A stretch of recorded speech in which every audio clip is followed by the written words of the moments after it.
napapanahong issue sa larangan ng politika, showbiz, tatalakayin, hihimayin, re-reaksyonan ng Che Guevara TV. Che Guevara TV nga po pala, isang reactor ng mga viral issue na nagaganap dito sa Pilipinas.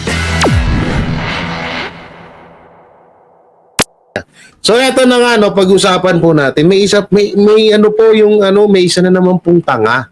Hindi po ito si Abe, ha. Oo, hindi po ito si Abe. Dito sinasabi niya rito sa interview niya na kaya daw nag-resign si BP Sara ay sa dahilan daw na ito. Na dahil hindi daw nakuha ang gusto ni BP Sara na pwesto. Ano na naman yan? Putang ina niyo! Gago!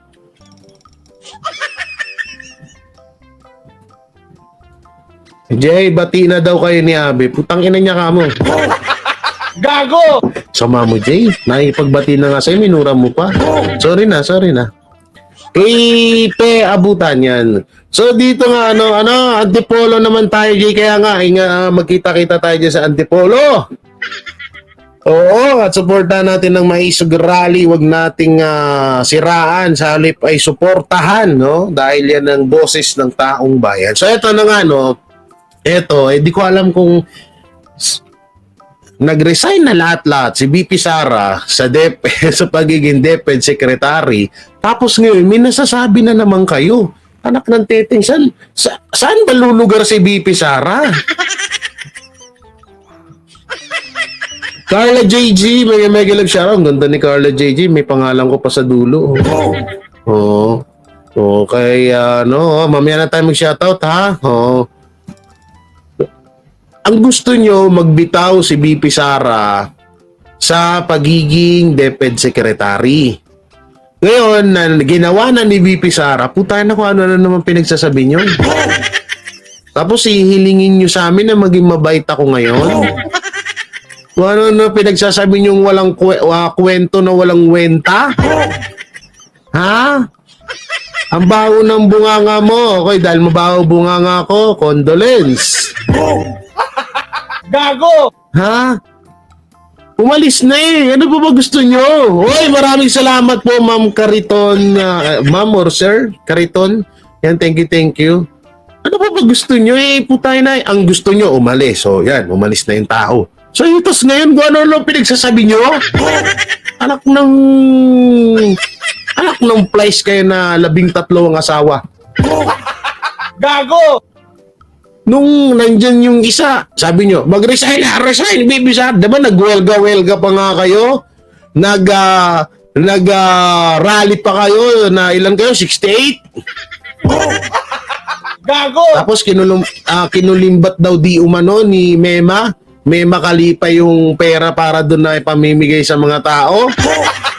Gago! Oh. Tapos ngayon anak ng teteng na yan, gagawin nyo pa rin ng issue. Wala na ba kayo kasawa-sawa? Anak ng timang naman, expected na yan. Siyempre, para hindi isipin ng tao na kengkoy ang gobyerno kaya nag-resign si BP Sara. Hindi, ang masakit kasi dito, sinasabi nitong Panochi na to, na ito ay isa sa mga analyst, isa sa mga kilalang media, pero hindi ko siya kilala masyado.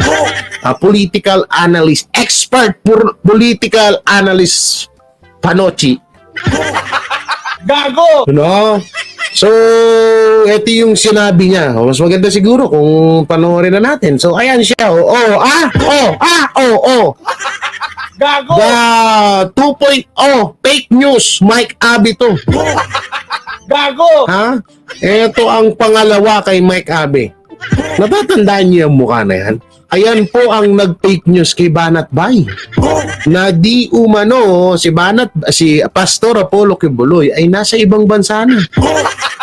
Gago! Ayan po yung expert sa political siya po ay isa daw pong expert political analyst with the fake news. Hi, Ate Madjo, Ate Joy, Ate Karen, mega love shoutout sa inyo. Reynaldo Tan Sustento, mega love shoutout. dito niya mapapatunayan no, na mas daig pa ng vlogger ang mga ganitong mga tao. Partida ho may ano pa to may pinag-aralan to. May mga kaya nga na-interview yan sa mga network, sa mga TV show, di ba? Sa mga TV news, yung mga ganyang mga political putang inang analyst. Gago! Oo. Ganyan sila kalulupit. Pero mas daig pa ho yan, daig pa ho yan ng mga vlogger na katulad lang namin. So ito, panoorin natin yung mga pinagsasabi niya dito, no? Oh. Tito Ronald, ewan ko kung eksaktong June 19, ang araw ng panunumpa niya 2 years ago. Oh. Sa araw din yun, siya nag-anunsyo ng kanyang ng resignation. Tito Ronald, ito 2 years, nung panahon ninyo, Oh. ang Vice President, si VP Binay ay nag-resign sa HADSI and advisor sa OFW Affairs. So, ngayon, Mistaken. After 5 years. Mm. So, Mm.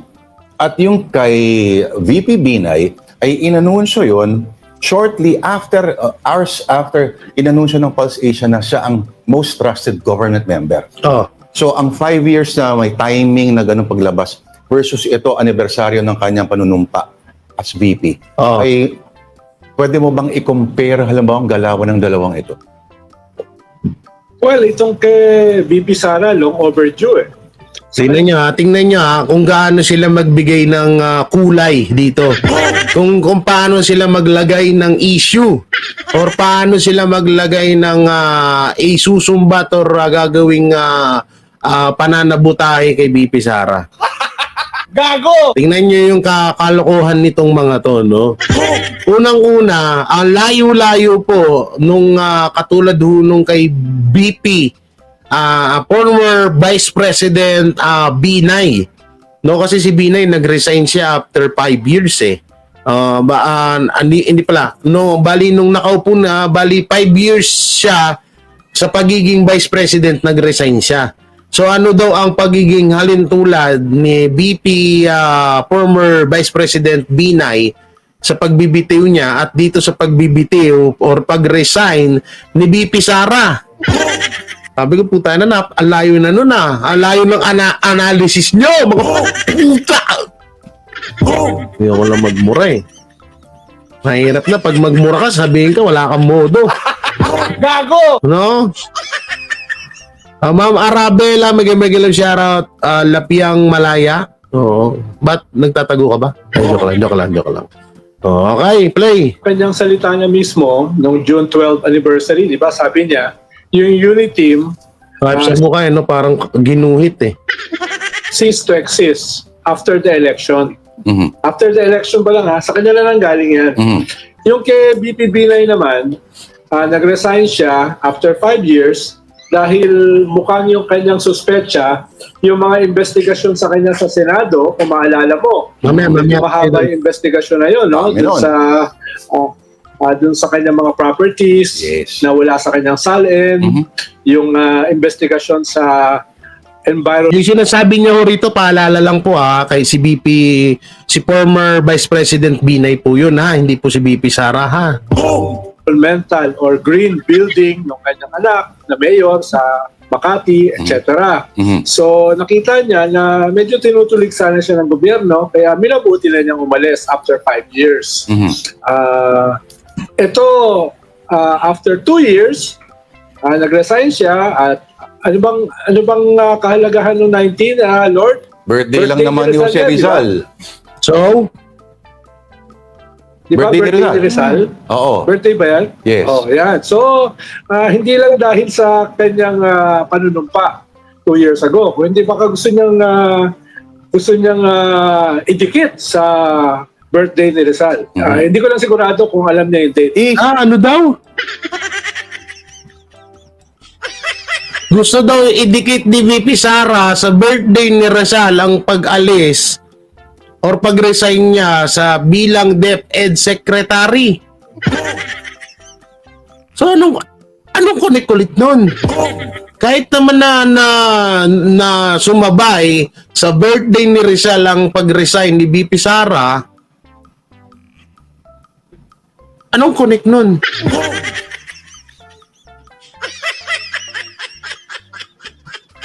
Anong connect nun? Putay lang mo panot! Ay, sorry. Gago! Ano? Woo! Papamura ako. Okay, tuloy natin. So, pero Tawanan pa sila dun ha. Puro wala naman nakakatawa dun. Ano ang nakakatawa dun?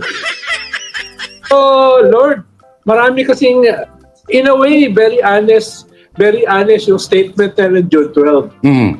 Na wala na talaga yung unity. Ay, sila ba? Sige, sorry. Mm. Dahil kung maalala mo, iba yung gusto niyang cabinet position, hindi naman DepEd. Yes. O, ano? Mukhang ang gusto niya noon, Secretary of National Defense. Oh, Secretary National Defense daw ang gusto na maging posisyon ni BP Sara at hindi daw ang DepEd. Asan ng ano mo? Mukha daw mukha.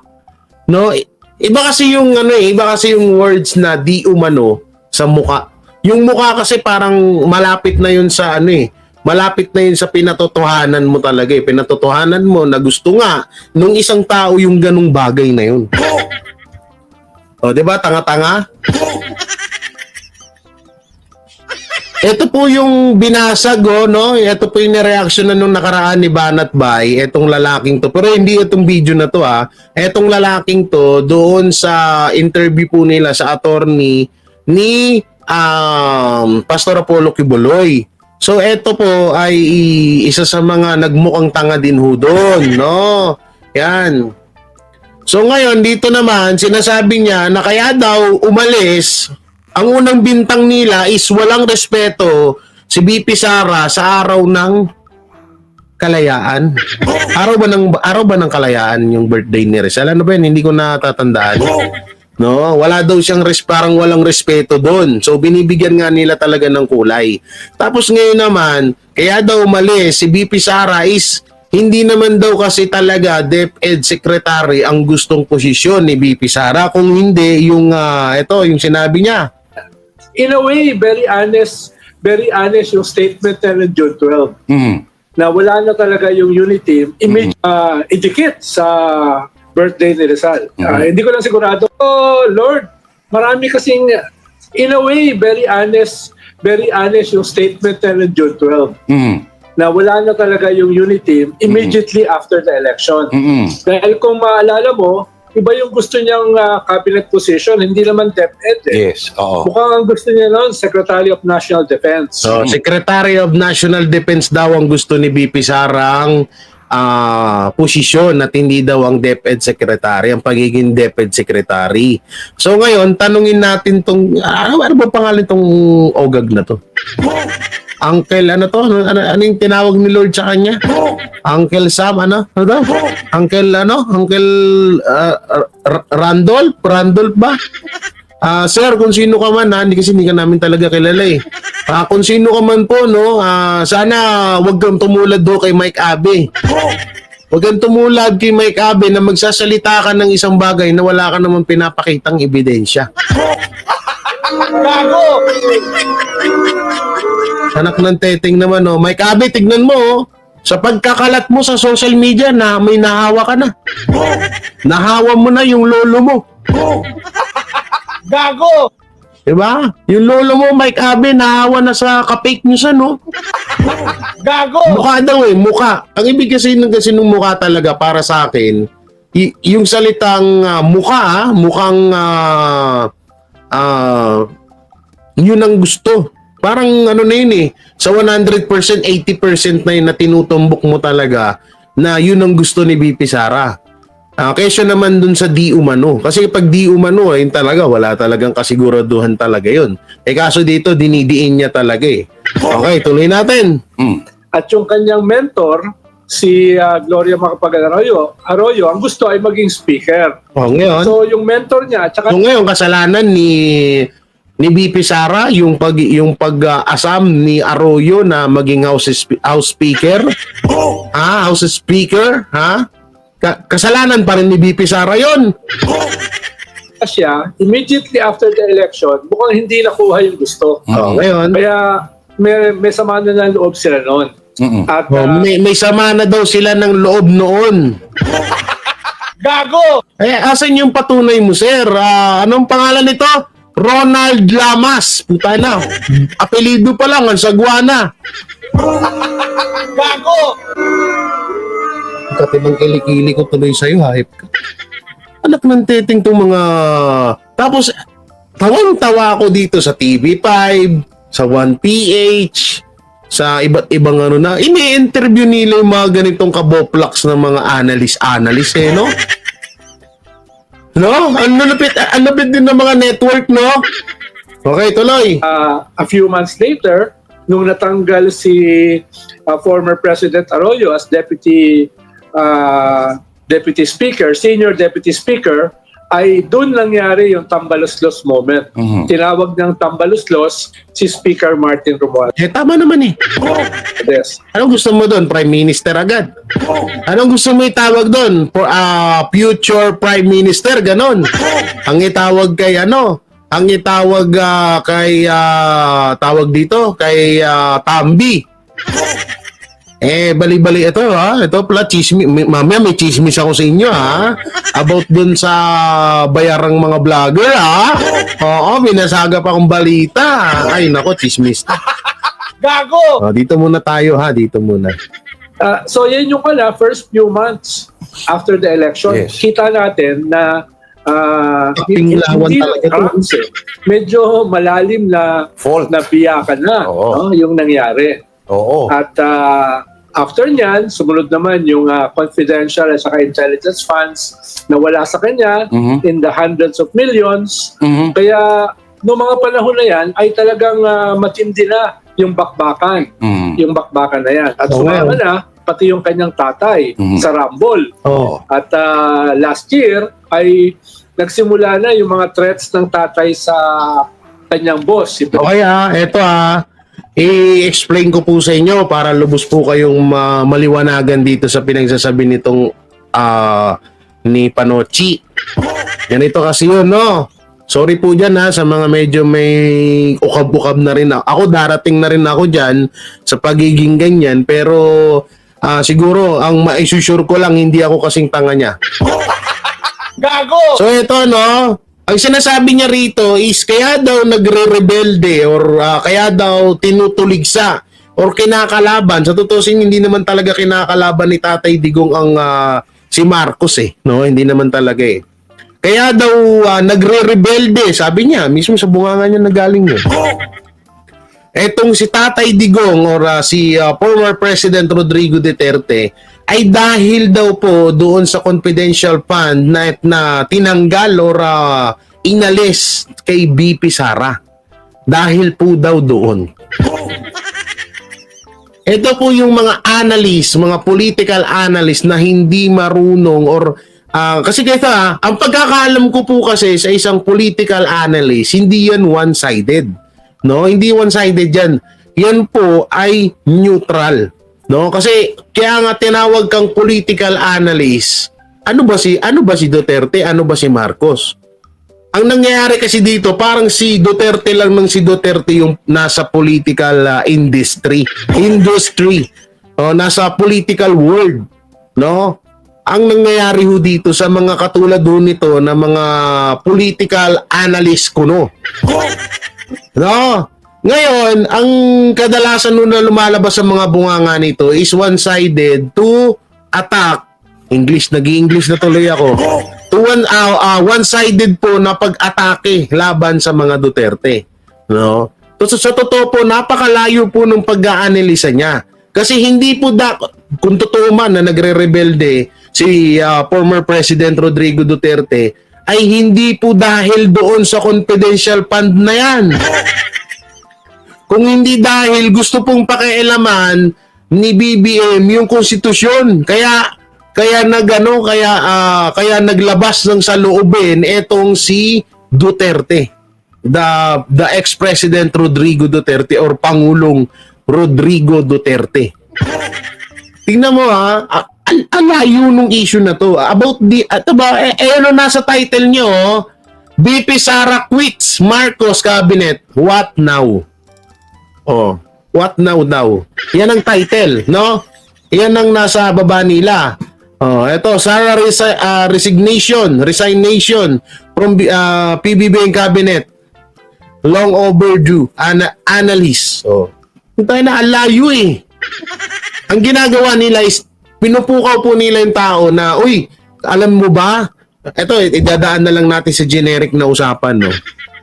Uy, alam mo ba kaya bumitaw si BP Sara sa pagiging vice president kasi hindi niya talaga nakuha yung gusto niyang maging posisyon sa administrasyon or sa BBM cabinet. Oh.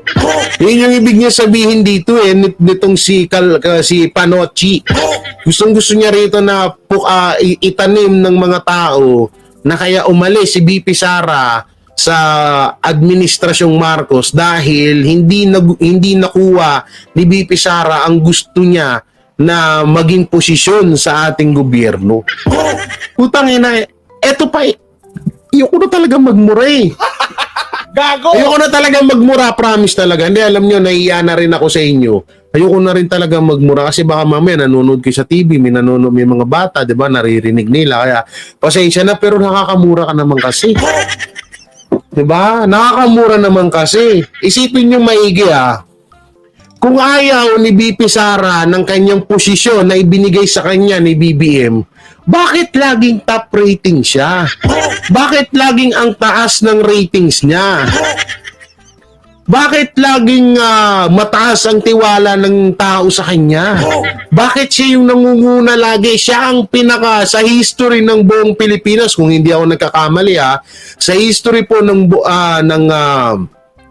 pagiging Vice President or DepEd Secretary ay si BP Sara po ang pinakamataas. No, pinakamataas or pinakamasipag na naging DepEd Secretary sa kasaysayan ng Pilipinas. 'Di ba? So anong pinagsasabi nitong putay na? Deserve ng iba yung pagiging political analyst mo, sir, sa totoo lang. Gago! Ma'am Karen Domingo, shoutout. Sa totoo lang, mas deserve ng ibang tao yung pagiging political analyst nyo. No? Alam nyo, eto lang etong mga to, kung mas magaling pa dito si Boss Dada eh. Mas magaling pa dito si Boss Dada mag-analyze. No, mas magaling pa rito si Boss Dada, si Coach Oli, si Banat Bay. Hindi papantay to kay Banat Bay, walang-wala to kay Banat Bay. Lalo na kay Coach Oli. Si Master Judea nga lang, o kaya si Sir Spencer mukhang papakainin ng alikabok tong kalbong to. Anak ng teteng. Ay, naku po, okay. President Bongbong in terms of destabilization, mutiny, people power, etc. Yung nakita natin this year sa mga prayer rally na nawala yung prayer ay mas matindi. Oo. No? Mas matindi. Oo. Okay, Tito Ronald, ang sinabi mo, ang topic is resign. Tapos napunta na siya sa prayer rally, sa confidential fund. No?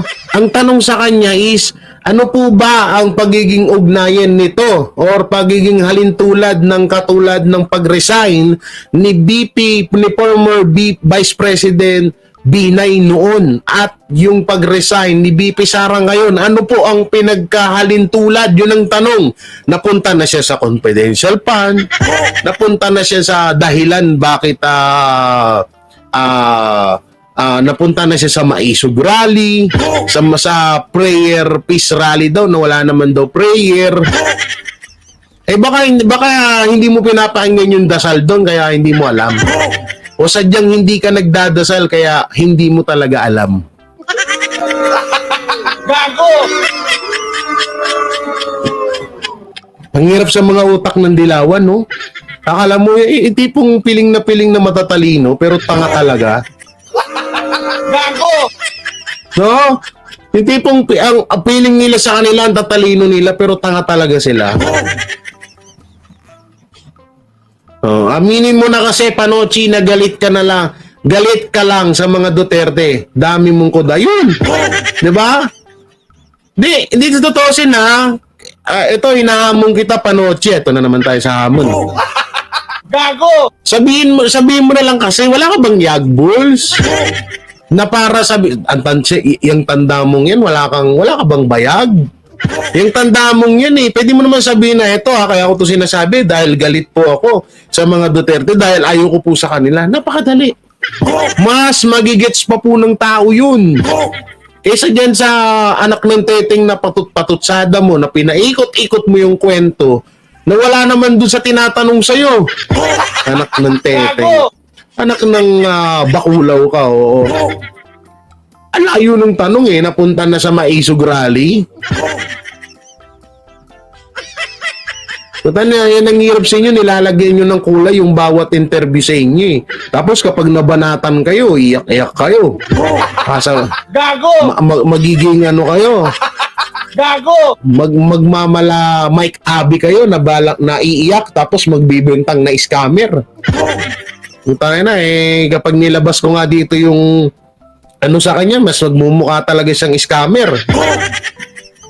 Okay, play. Ni Binay nung finally siya ng resignation, sabi Halata namang dilawan to, naninilaw na ay he was tired of being a punching bag. Kayo kasi ginulpi ninyo pero sabi niya, now that malaya na raw siya sa kabinete, mas malaya na raw siyang pumuna. Okay.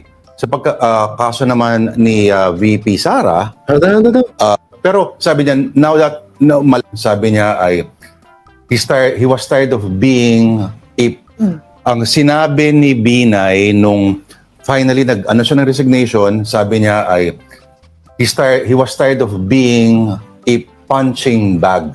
Kayo kasi ginulpi ninyo pero sabi niya, now that malaya na raw siya sa kabinete, mas malaya na raw siyang pumuna. Okay.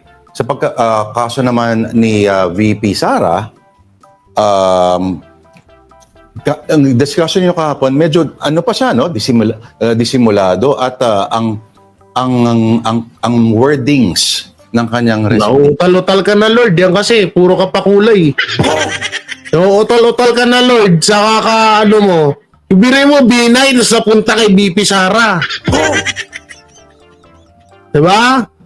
Oo, aminado ako, sinabi dati ni Binay yon dati, na malaya na siyang mangpuna ng mga mali niya nakikita sa gobyerno. So ibig sabihin nun, dahil sa bilang pareha silang naging vice president, pareha silang nag-resign sa mga pareha silang nag-resign sa mga ibinigay sa kanilang katungkulan ng presidente, magiging parehas na rin sila? Ganun ba? O sadyang takot lang talaga kayo? Gago! Ha? Baka sadyang takot na lang talaga kayo. Kaya inunahan nyo na. Ano sinagot ni Bangag dyan? Buti sumagot na ang Bangag. Ha? Anong sinagot ni Bangag? Saan sinagot ni Bangag? Anong sinagot ni Bangag dyan? Buti sumagot na ang Bangag. Hindi kita mag-gets, Jojo. Yung ito. Itong si Panochi ba tinutukoy mo? Jojo, or yung or yung title ko. Hindi ko gets, Jojo. Ito naman to si Jojo. Ayusin mo kasi minsan, alam mo, slow na nga ako Kung pagsasabi mo. Anak ng teting to, no? Bangag din, Nalito ka sa tanong ko. Oo nga slow mo naman, Jay. Sorry na. Slow nga Inamin ko na nga Inamin ko na nga slow ako Paano? Di may slow. Ito yung nare-reactionan ko. Wala, Jay. Don't mind. Basta cheer lang tayo. Shot pag dito ka. Malapit na. Nasikaso ko na yung passport ko. Waiting ka lang dyan, ha? Painumin mo ako. Lasingin mo ako, ha? Jojo, ha? Oo. Okay. Tingnan mo to. Nagkakautal-utal ni si Lord, Putangin na kasi gawa-gawa kayo ng halatang nag-usap sa likod ng camera. Ganito, ha?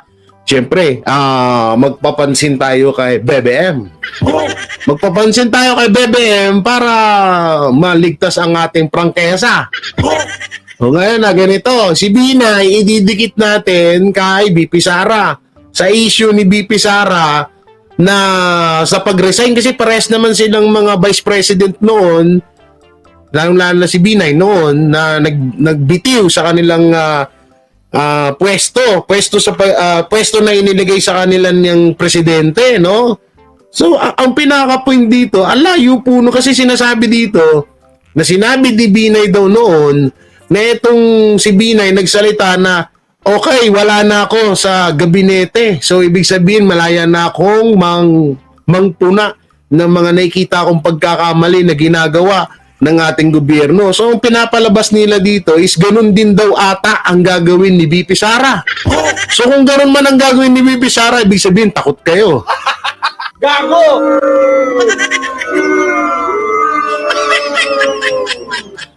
Ito, natakot agad itong mga ulupong na to. Nation ay sabihin natin na medyo tame, walang maanghang, walang bitterness, ika nga. Hindi gaya ng kunyari ng Kaya, Tikaran, Domingo, salamat. Wala sa Cory Cabinet.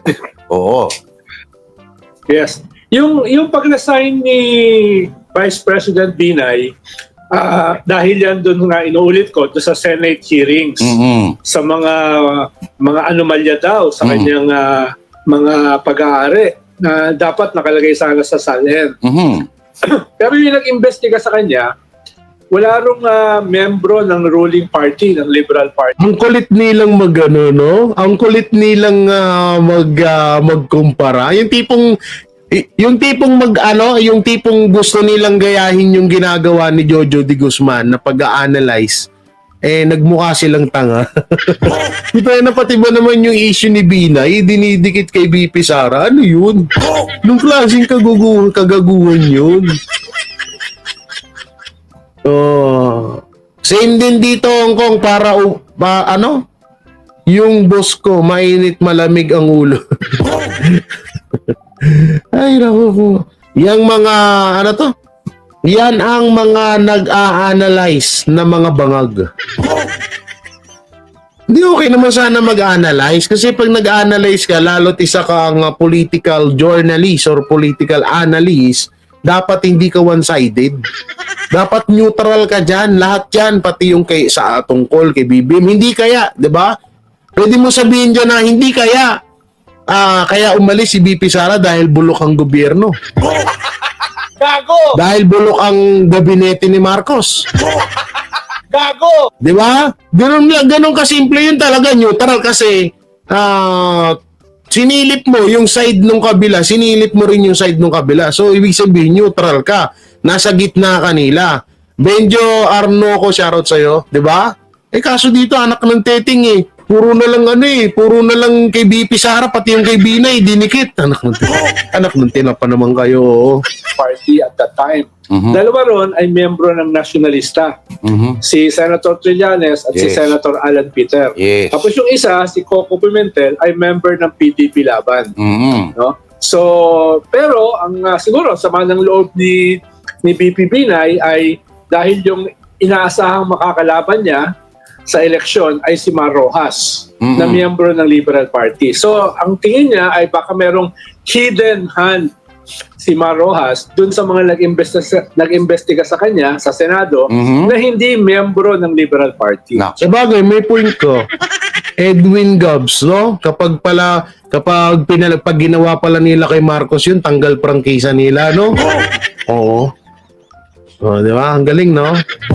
Yan yung mga bobo yan Oh. So, para lang i-contextualize natin Opo. yung nangyari kay Vice President Binay. Oo, tama. Dito kay tama. Oo, tama. una niyang binanatan ay si Speaker Martin Romualdez na hindi lamang pinsan ni President Bongbong, parang siya yung tumatayo na de facto na political strategist Mm-mm. or political operator. Kaya hindi magugulat na siya yung magiging campaign manager itong parating na midterms. Mm-mm. No? Pero medyo last year pa lang, untenable na yung posisyon Vice President Sara Duterte dahil yung kanyang mga kapatid, yung kanyang tatay, yung kanyang mga kaalyado, yung kanyang mga kaibigan ay lahat bumabatikos na kay Bongbong Marcos. At hindi simpleng batikos. So ay gamit kayo ng video ng SMNI, mag-credit kayo ba? Anak ng teding tong mga ano na to, mga network na to, mag-credit kayo oh. Ba't wala ba't ang liit ng picture, wala man lang SMNI dito sa gilid oh. Hindi napansin ko yan sa mga network, sa TV5, GMA dito. Kapag piniplex nila yung mga piniplay po nila yung video from SMNI, no, ang ginagawa nila, biniblurred po nila yung pangalan ng SMNI. Garapal, di ba? Gago! Eh, eto, katulad dito, tingnan mo, walang SMNI dito. Eh, kahit sa network, ganyan ang ginagawa nila. Walang, yung kapag may nakikitang logo ng SMNI, Pilipinas nating malor, kung ano pa yan, i-blurred nila yan, tatabunan. Ganyan kalupit ang mga mainstream, no? Pati yung sa logo na lang. Hindi, takot na takot silang ilabas. Grabe to, no? Alam nyo, ang pinakamagandang ang pinakamagandang mag-analyze nitong mga pinagsasabi nitong hype na to, ay si Banat Bay. Ewan ko lang kung papatulan to ni Banat Bay, no? Hindi ko lang alam kung papatulan ni Banat Bay to si Panochi.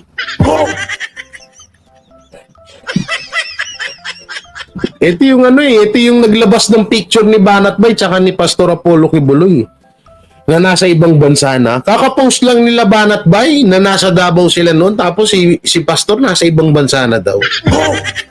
Diba? Grabe ka fake news yan eh. Ito yung 2.0 ni Mike Abe. Oo. Ngayon mo, Mike Abe, oh. Yan kasi, nagkakalat ka ng fake newsan dito sa social media. Tingnan mo, may nahawa na sa'yo. Gago! Oh, promise. Kaya tigil-tigilan niyo yung tingnan niyo ha. Political palaging napapanood niya kung saan sa ang mga network, TV5, 1PH, syempre diyan siya nagtatrabaho. Oh no. Tapos, tignan mo puro ka fake newsan ng mga pinagsasabi. Ano sila nagluluto sila, lagi sila nagluluto ng mga pwedeng iba to laban kay BP Sara. Eh ang tanong kasi dito, kung sakali man na magkatotoo yung sinabi nyo na malaya nang makapagsalita si BP Sara laban sa administrasyong Marcos, so natatakot kayo, ganun. Gago! Takot kayo. Kaya ngayon pa lang, inunahan nyo na. O, antayin nyo na lang kasi. Gago! Antayin nyo na lang. At saka itong si Panochi na to, alam ko, dilawan talaga to. So, yung mga ganyan talaga ang galawan ng mga dilawan. Talagang may mga saltik sa mga utak yung mga yan. Gago! Eh, ganyan, ikaw ba naman humimod ng humibod? Gago! Ikaw ba naman humimod ng puwet ng mga Amerikano eh, talagang magkakaganyan ka. Eh, kaya nga tinawag silang dilawan eh. Kasi yung tain ng Amerikano yung kinakain nila lagi. Sorry sorry for the words for today, pero totoo yun. Diba? Yan ang hirap sa inyo sa kakahimod nyo sa puwet ng mga Amerikano. Pati yung utak nyo naninilaw na.